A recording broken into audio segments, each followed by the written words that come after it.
Hello, I'm Simon Whistler. You're watching TopTenz, and in the video today, the top 10 incredible facts about US Special Forces. The United States government has tried their best to keep the facts about their special forces and what they do as secretive as possible. However, in a country that is so proud of its military and their law, quite a bit has managed to leak out anyway. More recently, the Navy SEALs have been very much in the spotlight due to the raid on the compound holding Osama bin Laden, as well as the subsequent movies and books about it. However, much of what you have heard recently about the SEALs may not be the whole truth, and there are many other equally interesting special forces that have fallen under the radar in recent years.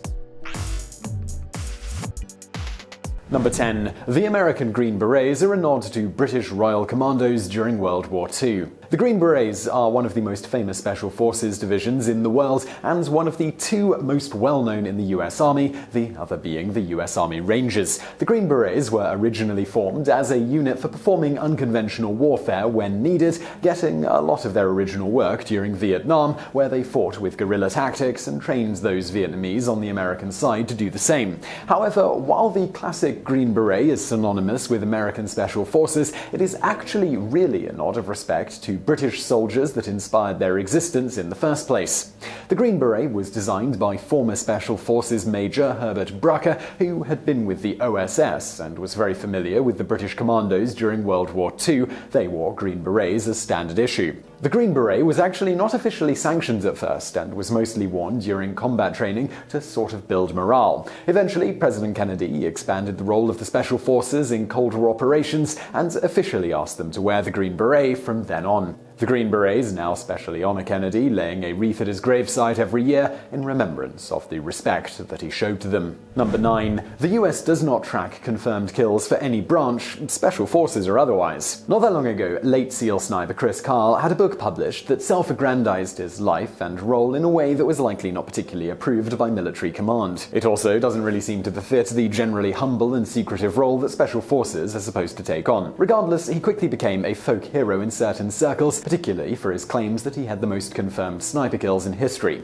Now, we should first point out that snipers today have a lot of very advanced equipment and math on their side, so comparing them to the achievements of the past is hardly fair. Further, since then, other snipers who've put their humility on the back burner have claimed to have even higher kill counts. The problem is that their entire premise is bunk. There are no confirmed kill lists in the military. The military does keep track of incidents, but they are mostly going on the word of the soldiers involved and don't keep a kill tally anywhere. They don't have the time, or would take the effort if they did, to go through every incident a soldier was involved in and keep a kill tally. So when someone says that they have a certain number of kills, some people would take them at their words, as they trust a military man, but it is easy for our memories to play tricks on us and exaggerate our accomplishments, even in our own minds. The truth is that confirmed kill counts simply aren't a thing, except in an individual's mind. Number 8. The Navy SEALs have something called Hell Week that is perhaps even worse than it sounds. The United States Navy SEALs have been in the news in the past few years for several high-profile operations and because of the media spotlight that Chris Kyle turned on himself and the SEAL community. They are known for being incredibly tough, absurdly well-trained, and some of the best even among fellow Special Forces groups.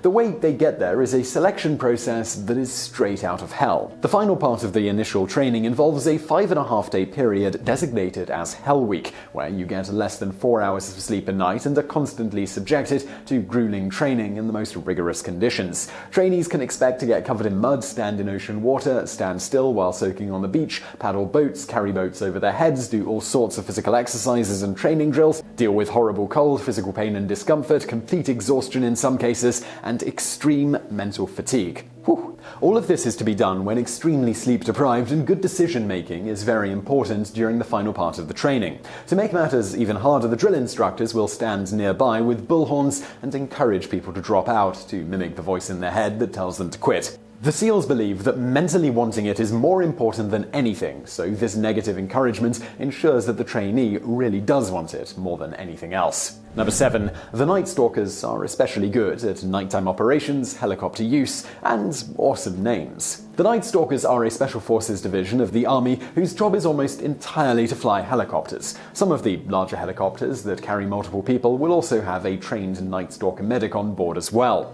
These forces got their name because of their skill at getting to areas undetected at night, although they are known for being good at stealth at any time of the day or in any region, and are known for the motto, "Night Stalkers don't quit." As a helicopter force, their job is to get into places where reinforcement, supplies, or evacuation of some kind is needed, often having to make their way through hostile territory to get there. This has made them very good at making their way through incredibly dangerous weather, terrain, and enemy emplacements in order to back up the US military as needed. Here's a quick note here: if you've read the book or seen the movie of Black Hawk Down, the Black Hawk helicopters in that movie and book are piloted by Night Stalkers. They are known for comprehensive but quick training that is constantly reinforced on a regular basis, bringing new people up to readiness quicker than some other special forces, but no less good at their jobs. Many people will also not recognize that while SEALs got the lion's share of the glory, they relied on the Night Stalkers for insertion and extraction when they raided the compound where Osama bin Laden was hiding. Number 6. Delta Force is so secretive, you aren't even supposed to know they exist. Delta Force is one of the strangest special force units, and is possibly the most elite of them all. If nothing else, they are the most secretive. Delta Force members are not supposed to tell anyone that the unit exists, with the threat of prison, and understand well the consequences and the importance of keeping their role a secret. When a Delta Force member dies, the United States Army will not admit that they were a member of Delta Force, as the unit is supposed to be kept that secret. It is one of those open secrets, such as the DEFCON levels, something that is still the highest level of classified, that somehow leaked out anyway. However, despite their existence being leaked, this doesn't mean the government has any desire to give any details about what they do. We do know that they were the ones who captured Saddam Hussein, and also took out several top leaders in Iraq shortly after, but very little is known about them. Unlike the SEALs, they're not compartmentalized. They are more like a shadow force that operates almost alongside and within the regular army, so that they can perform more long-term operations as needed, whereas the SEALs tend to be used for more quick in-and-out missions. While some wonder why the SEALs get all the glory, the focus on the SEALs helps Delta Force to keep their mission and work as secret as possible. Number 5. US Special Forces have to know multiple languages on top of having amazing combat capabilities. Most people tend to think of special forces as just highly trained killers who specialize in survival skills as well. They are often believed to be incredibly physically fit and mentally sound, but popular media often doesn't portray them as particularly intellectual in their pursuits. More often than not, it focuses mostly on the aspect of their prowess as warriors and their hardened emotions that allow them to make tough choices in combat and kill others before they kill them. However, to get into the special forces, you have to be the best of the best, and this does not just include physical characteristics. Anyone who wants to be in the special forces, especially in a leadership position, needs to clearly demonstrate their intelligence, especially under pressure. And special forces training includes intensive training in another language, usually one that will be used commonly in the region that you are deploying to. You are not just expected to be tough and strong, you are also expected to be bilingual so that you can communicate with the locals and even blend in if necessary. Being in the special forces is often more about the mental aspect than the physical. As we talked about earlier when we were discussing the Navy SEALs, many in leadership believe that the drive to be a part of the special forces is far more important than your physical fitness. Number 4. Some US Special Forces are allowed to grow beards and have more lax discipline in general. Some US Special Forces are actually allowed to grow beards. This is partly due to the Special Forces units often having more individuality and lax discipline as part of their culture. The most elite people tend to be less likely to want to submit to strict orders and the stifling of creative thought. However, apart from the unique personality of Special Forces, there are also strategic reasons for beard wearing in the Middle Eastern theaters of war. Many Middle Easterners simply do not respect a man who doesn't have a full beard. Who can blame them? And for those who are in positions where they constantly interact with regular everyday folk in the towns, it can make it difficult to get respect or blend in if you don't have a beard. And more often than not, these roles end up in the hands of the Special Forces.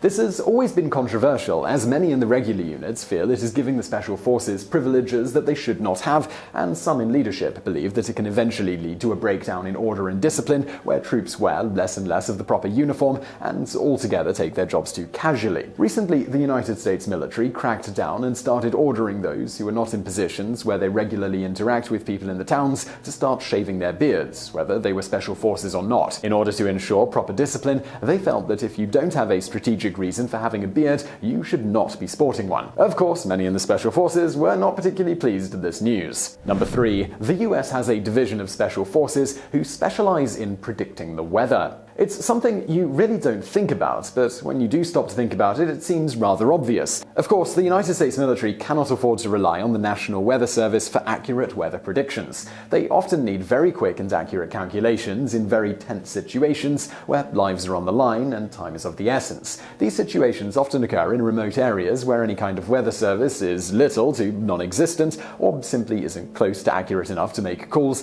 that could decide the fate of human lives. And that is where the Special Operation Weather Technicians come in. They are tasked regularly with keeping a constant eye on the weather in new and hostile environments, and sometimes have to make decisions with very little to go on. In some rare cases, they have been parachuted in order to assess the situation to see if a safe escape by helicopter was possible in dangerously foggy conditions. They are often indeed brought along as a precaution when weather is bad, in order to provide input to helicopter pilots on how to avoid the most dangerous weather and bring everyone safely back to base. While most people have not heard of them, they are a vital and integral part of the United States Special Forces.